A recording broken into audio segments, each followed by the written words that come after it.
Let's get right to those confirmed cases of the highly transmissible Omicron variant. Cases reported now in Oakland and Wayne counties. There's also a case on the University of Michigan campus in Washtenaw County. Previous cases have been confirmed in Kent and Genesee counties. This as COVID-19 cases continued to surge across the state in the last 2 days. Michigan added more than 1,200 more cases, an average of 6,300 a day. Also, 254 more lives lost to this virus.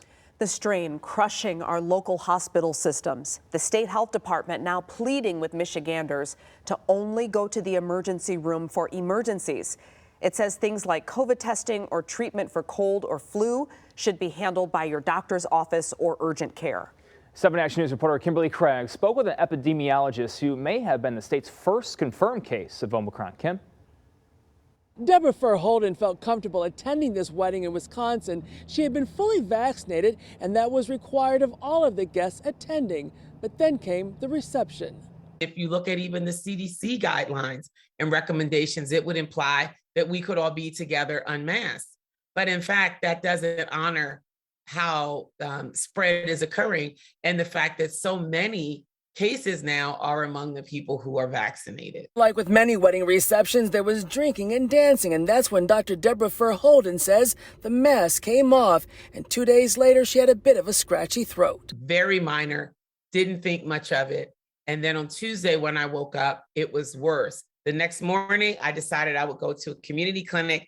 At the same time, I got a text from the bride that some people from the wedding had tested positive and to go get tested if I had any symptoms. Dr. Furr Holden was tested on December 1st, and not only were the results positive for COVID, further testing determined it was the Omicron variant. 100% I gave my daughter COVID. It's just a big storm on the horizon. Right now, we have no idea when it's going to hit. Dr. Justin Skrinsky from Beaumont Health on the anticipated Omicron surge. He says so far those who have been vaccinated and even boosted are faring much better than those who are not. The majority of those breakthrough cases are either elderly, chronically ill, immune compromised. So it's not your healthy person who's been fully vaccinated coming with severe COVID. Dr. Skrinsky says because the Omicron variant is more contagious than the Delta, those infected could still fill up hospital beds on sheer numbers alone. And he says the definition of fully vaccinated could remain at 2 shots or get kicked up to 3. The shot plus the booster that we have right now, however, does seem to be holding up fairly well against Delta as well as Omicron.